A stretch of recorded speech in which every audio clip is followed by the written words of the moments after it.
주님께서 약속하신 모든 말씀이 다 이루어졌습니다. 그러나 우리가 정복해야 할 땅이 아직도 남아 있습니다. 오늘 이 시간에는 여호수아서의 핵심 내용을 바탕으로 이 약속이 가진 진짜 의미를 한번 깊이 들여다보겠습니다. 자, 그럼 바로 핵심으로 들어가 볼까요? 여호수아서 전체를 딱 한 문장으로 요약한다면 바로 이 메시지가 아닐까 싶습니다. 이 구절이 모든 걸 말해줍니다. 여기서 정말 놀라운 건 뭐냐면요. 사실 이스라엘 백성들은 중간에 약속을 잊기도 하고 실패하기도 했거든요. 그런데도 하나님 쪽에서는 단 하나의 약속도 어긋나지 않고 모두 전부 이루어졌다고 선언하는 겁니다. 이게 그냥 하는 말이 아니라는 증거가 원문에 숨어 있어요. 정말 재밌는 부분인데요. 히브리어 원문을 보면 모든 것을 뜻하는 콜이라는 단어가 무려 6번 이상이나 반복돼요. 이건 그냥 전부라는 뜻을 넘어서는 거죠. 단 하나의 예외도 없이 100% 완벽하게 라고 도장을 쾅 찍는 것과 같은 강력한 강조인 셈입니다. 좋아요.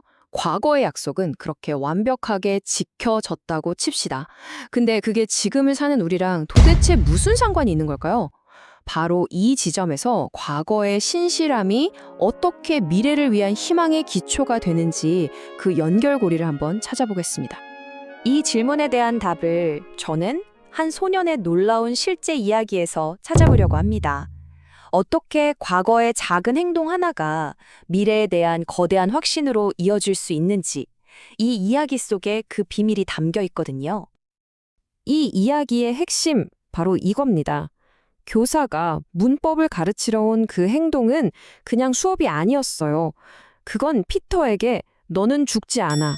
너에게는 배움이 필요한 미래가 있어 라고 말해주는 보이지 않는 약속이었던 거죠. 바로 그 희망 하나가 피터에게 현재의 끔찍한 고통을 이겨낼 힘을 준 겁니다. 바로 이 지점입니다. 하나님께서 과거의 약속을 지키셨다는 그 사실이 우리가 불안하고 불확실한 미래를 향해 나아갈 수 있는 단단하고 믿을 만한 발판, 즉 희망의 기초가 되어준다는 거죠. 자, 이렇게 신실함이라는 튼튼한 기초 위에 서서 여호수아는 자신의 마지막 연설에서 아주 중요한 경고를 몇 가지 남깁니다. 여러 경고가 있지만 그중에서도 특히 주변 민족과의 관계를 조심하라는 말이 눈에 띕니다. 이건 단순히 다른 문화를 가진 사람들을 배척하라는 그런 좁은 의미가 아니었어요. 그들의 영향력이 자신들의 정체성과 핵심 신념을 어떻게 서서히 무너뜨릴 수 있는지에 대한 깊은 통찰이 담긴 경고였죠. 여기서 말하는 위험의 본질은 나무나 돌 조각상 자체가 아니었습니다. 그 배후에 있는 사람의 마음을 핵심 신념에서부터 멀어지게 만드는 강력한 영적인 힘, 바로 그것이었죠. 우리가 잘 아는 솔로몬 왕도 결국 이방인 아내들의 영향을 받아 우상숭배에 빠졌던 걸 생각해보면 쉽게 이해가 됩니다. 이 오래된 경고는 오늘날 우리에게 아주 현실적인 질문 하나를 던집니다. 그럼 우리는 세상과 어떻게 관계를 맺어야 할까? 세상 속에서 살아가되 그저 휩쓸리지는 않으려면 말이죠. 사도 바울은 여기에 대해 두 가지 길을 명확하게 보여줍니다. 하나는 순응입니다. 세상이라는 틀에 나를 그냥 째고내는 거죠. 밖에서 안으로 수동적으로 변하는 과정입니다. 반면에 다른 하나는 변화예요. 이건 내 안에서부터 시작해서 밖으로 나아가는 거죠. 완전히 능동적인 과정이고요. 이 내면으로부터의 변화가 대체 뭔지 정말 기가 막힌 비유가 하나 있습니다. 바로 물속에 사는 못생긴 잠자리 애벌레, 수채 이야기입니다. 바로 이겁니다. 겉으로는 아무 변화 없어 보였지만 그 안에서는 완전히 새로운 존재가 될 준비를 하고 있었던 거죠.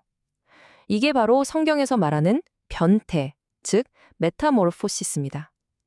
낡은 껍데기를 깨고 완전히 새로운 존재로 날아오르는 것. 그게 바로 안에서 밖으로의 변화입니다. 자, 그럼 마지막으로 이 모든 이야기들이 우리가 가장 흔하게 사용하지만 또 가장 많이 오해하는 단어, 사랑과 어떻게 연결되는지 한번 보겠습니다. 우리는 보통 사랑하면 뭔가 따뜻하고 포근한 감정을 떠올리잖아요. 필이 와야 사랑이라고 생각하죠. 그런데 성경에서 말하는 사랑, 특히 히브리어 아하바는 좀 다릅니다. 이건 감정이라기보다는 약속 관계 속에서의 충성과 신실함에 훨씬 더 가까운 개념이에요. 이게 왜 중요하냐면요. 사랑을 충성이라고 정의하는 순간 사랑은 더 이상 변덕스러운 감정이 아니게 됩니다. 우리가 의지를 가지고 선택하고 결단할 수 있는 행동이 되는 거죠. 그래서 성경이 우리에게 사랑하라고 명령할 수 있는 겁니다. 감정은 명령할 수 없지만 충성은 명령할 수 있으니까요. 그래서 마지막 질문은 바로 우리 자신에게 향합니다. 지금 나를 만들어가고 있는 힘은 무엇인가요? 세상의 틀에 나를 맞추는 수동적인 수능인가요? 아니면 내 안에서부터 시작되는 능동적인 변화인가요? 하나님의 신실하심은 단지 과거의 기록이 아니라 바로 오늘 이 변화를 만들어내는 우리의 희망이 될 수 있습니다.